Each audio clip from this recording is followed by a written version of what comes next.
اس کارروائی کو یکسر یک طرفہ اور اپنے خلاف انتقامی کارروائی قرار دیا، اور ابھی ریسنٹلی بی بی سی کو بھی ایک انٹرویو دیا تھا شیخ حسینہ واجد نے، اور اس انٹرویو میں بھی شیخ حسینہ واجد کا یہ کہنا تھا کہ یہ میرے خلاف یہ جو مقدمہ چلایا جا رہا ہے انٹرنیشنل کرائمز ٹریبیونل میں، یہ یک طرفہ ہے اور اس کا بنیادی مقصد مجھے سزا دینا ہی ہے۔ اب جیسے جیسے اس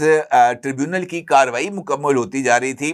بنگلہ دیش کے اندر جو ایک انریسٹ تھا وہ نظر آنا شروع ہو گیا تھا۔ جیسے ہی اس ٹریبیونل نے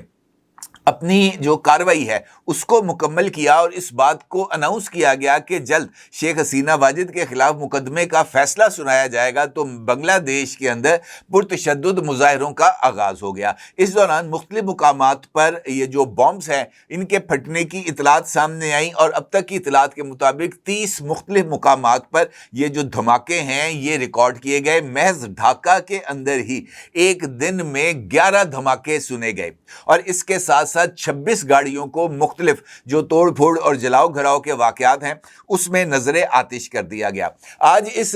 فیصلے کے اعلان سے قبل ہی بنگلہ دیش کے اندر سخت ترین حفاظتی انتظامات کیے گئے تھے۔ فوج کو طلب کر لیا گیا تھا تاکہ وہ کسی بھی ناخوشگوار واقعے سے نپٹنے کے لیے تیار ہو سکیں اور عوام کے جو جان و مال ہے بنگلہ دیشی عوام کا اس کو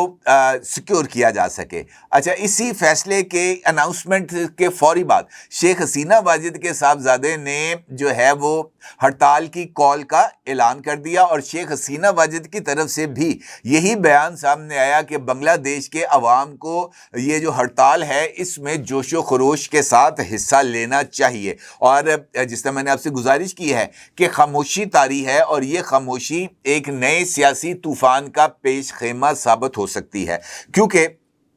عوامی لیگ کی ابھی تک بنگلہ دیش کی پالیٹکس کے اندر روٹس موجود ہیں، اور شیخ حسینہ واجد کو سزا دیے جانے کے باوجود عوامی لیگ کی جو روٹس ہیں بنگلہ دیشی پالیٹکس کے اندر یا بنگلہ دیشی عوام نے، وہ یکسر ختم نہیں ہو پائیں گی۔ ان کو ختم کرنا یعنی یہ ایک مسلمہ اصول ہے کہ سیاستدان کو دی جانے والی سزا سے ان فیکٹ سیاستدان کو تو کوئی فائدہ نہیں ہوتا یا اس کو کوئی نقصان نہیں ہوتا، کیونکہ اس کی جو عوام کے اندر جو گرپ ہے وہ البتہ مضبوط رہتی ہے، اور یہ ہمارا جو سب کانٹیننٹ ہے یہاں پر یہی ایک پولیٹیکل فینومینا ہمارے سامنے ہے کہ سیاستدان کو اب جتنا مرضی اندر رکھیں وہ باہر ہیرو کے طور پر ہی آتا ہے، اور بنگلہ دیش کے اندر بھی اس وقت ایسی ہی صورتحال ہے۔ بنگلہ دیش میں جو موجودہ تناؤ ہے اس میں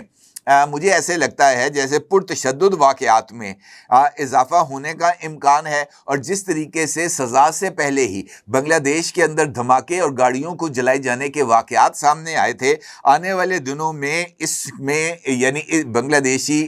عوام کے احتجاج میں شدت آنے کا امکان ہے۔ البتہ یہ جو نئے ان کے عبوری چیف ایگزیکٹو ہیں جناب محمد یونس صاحب، انہوں نے جولائی میں ایک چارٹر نافذ کیا تھا، اور اس کے تحت وزیر اعظم کی مدت کو 2 ٹرم تک محدود کر دیا گیا تھا، یعنی وزیر اعظم کے عہدے پر اگر کوئی شخصیت 2 مرتبہ فائز رہ چکی ہو تو وہ مستقبل کے اندر وزارت عظمیٰ کا امیدوار نہیں ہو سکتا۔ اور اس کے ساتھ ساتھ یہ جو نیا چارٹر ہے اس میں ملٹی ایتھنک ملٹی مذہبی ریاست کی بنیاد رکھی گئی تھی۔ اس کے ساتھ ساتھ جو عوامی لیگ ہے اس کو جو بنگلہ دیشی سیاست ہے اس سے خارج جو ہے وہ کرنے کی جو کوشش ہے وہ بھی کی گئی تھی، اور اب شیخ حسینہ واجد کو دی جانے والی سزا کے بعد عوامی لیگ کو انتخابات سے خارج قرار دینے کی جو راہ ہے وہ ہموار ہو چکی ہے۔ اب اس ساری صورتحال میں شیخ حسینہ واجد کی مخالف جماعتیں جیسے بنگلہ دیش نیشنلسٹ پارٹی ہے، یہ مضبوط اس کے ہونے کا امکان ہے، لیکن مجموعی طور پر بنگلہ دیش میں جو سیاسی انتشار ہے اس میں اضافہ ہوگا، کیونکہ یہ جو سیاسی انتقام کا نیریٹو ہے بنگلہ دیش میں وہ اب آگے بڑھتا ہوا نظر آ رہا ہے، اور اس کے ساتھ ساتھ محمد یونس صاحب نے جن اصلاحات کو نافذ کرنے کا اعلان کیا تھا جولائی میں اعلان کردہ چارٹر کے تحت، وہ اصلاحات کے نفاذ کی جو رفتار ہے وہ قدرے سست ہے، اور اس کی بنیاد کے اوپر ان اصلاحات کے مکمل ہونے انتخابات سے پہلے اور ان اصلاحات کے نتائج عوام تک پہنچنے کے امکانات بھی خاصے کم ہو رہے ہیں۔ اس کے ساتھ ساتھ بنگلہ دیش کے اندر جو نئی طلبہ سیاست سامنے آئی تھی، اس طلبہ سیاست کو بھی ابھی تک جو واضح انداز میں سٹیئر کرنے والی ایک میچور لیڈرشپ کی کمی نظر آ رہی ہے بنگلہ دیش کی پولیٹکس کے اندر۔ لہٰذا اس سارے عمل کے جو مجموعی اثرات ہیں وہ بنگلہ دیش کی پولیٹکس پر مرتب ہوں گے، اور اس کے ممکنہ فوائد شیخ حسینہ واجد کی عوامی لیگ کو ملنے کے امکانات بھی ہیں۔ البتہ شیخ حسینہ واجد کے معاملے کو لے کر بنگلہ دیش اور بھارت کے درمیان جو تعلقات ہیں وہ اب پہلے جیسے نہیں ہیں، بلکہ شیخ حسینہ واجد کو بنگلہ دیش کے حوالے نہ کرنے کا انڈین ڈیسیژن بنگلہ دیش کے ساتھ انڈیا کے تعلقات کو شدید متاثر کر رہا ہے، اور بنگلہ دیش نے حالیہ دنوں میں دسمبر 2024 اور مارچ 2025 میں شیخ حسینہ واجد کی واپسی کا مطالبہ کیا تھا، جس کو مسترد کر دیا گیا۔ اور یہ بات بھی میں آپ کو بتاؤں کہ یہ جو انٹرنیشنل کرائمز ٹریبیونل کے علاوہ شیخ حسینہ واجد کے اوپر مختلف منصوبوں میں بلینز آف ڈالرز کرپشن کے الزامات بھی عائد کیے گئے ہیں، اور کرپشن کے الزامات کے تحت شیخ حسینہ واجد کے خلاف بنگلہ دیشی عدالتوں میں متعدد کیسز بھی زیر سماعت ہیں۔ تو یہ ایک طویل عمل ہے جو کہ ہمیں جلدی ختم ہوتا ہوا نظر نہیں آ رہا، اور اس کے نتیجے میں یہ جو فروری کے انتخابات ہیں بنگلہ دیش میں، اس کے ذریعے ایک طاقتور حکومت کے قیام کے امکانات بھی مجھے کم نظر آ رہے ہیں، کیونکہ شیخ حسینہ واجد کو پولیٹکس سے مائنس کرنے کا مطلب یہ ہوگا کہ بنگلہ دیشی پولیٹکس کے اندر ایک ویکیوم یقینی طور پر موجود رہے گا، اور وہ ویکیوم پرو حسینہ واجد پولیٹیکل سمپتھیٹک جو لوگ ہیں ان کی اس عمل کے اندر عدم شرکت کے ذریعے پیدا ہوگا، کیونکہ انتخابی عمل انفیکٹ تمام پولیٹیکل گروپس اور تمام جو رائے رکھنے والے لوگ ہیں ان کی شمولیت سے ہی مستحکم ہوتا ہے۔ پاکستان کی مثال آپ لے سکتے ہیں، 8 فروری کو جو انتخابات پاکستان میں منعقد ہوئے تھے اس میں اگرچہ پاکستان تحریک انصاف کے پاس اپنا کوئی انتخابی نشان نہیں تھا، لیکن اس کے باوجود پاکستان تحریک انصاف کے امیدوار جو مختلف انتخابی نشانوں کے اوپر بھی انتخابات لڑ رہے تھے، ان کی طرف سے جو ووٹنگ کی شرح تھی وہ نہ صرف بہت زیادہ تھی بلکہ اس کے نتیجے میں ہی یعنی ان کی شمولیت نے ان الیکشنز کو ایک الیکشنز کا رنگ دیا تھا۔ ایک لمحے کے لیے اگر آپ فرض کر لیں کہ ایسی سچویشن جیسی بنگلہ دیش میں ہمیں فیبروری میں نظر آ رہی ہے، پاکستان میں ہونے والے 8 فروری کے انتخابات میں بھی اگر ایسی سچویشن ہوتی، پاکستان تحریک انصاف کو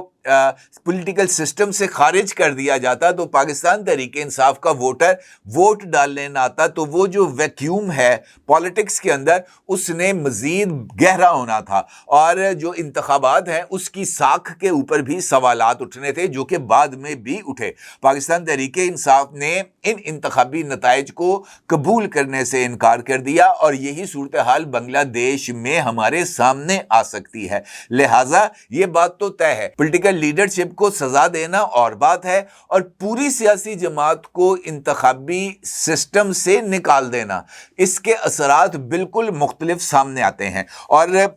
شیخ حسینہ واجد کی حکومت سے نکالے جانے کے بعد بھی جو حالات ہیں وہ مجھے ایسے لگتا ہے کہ ابھی بھی بنگلہ دیش کے لیے سازگار نہیں ہیں، کیونکہ اس کے نتیجے میں جو معاشی اثرات ہیں بنگلہ دیش کے اوپر وہ بھی کافی حد تک زیادہ آ چکے ہیں۔ سیاسی تناؤ سے سرمایہ کاری متاثر ہو چکی ہے، اور بنگلہ دیش کو IMF کی طرف سے $12 بلین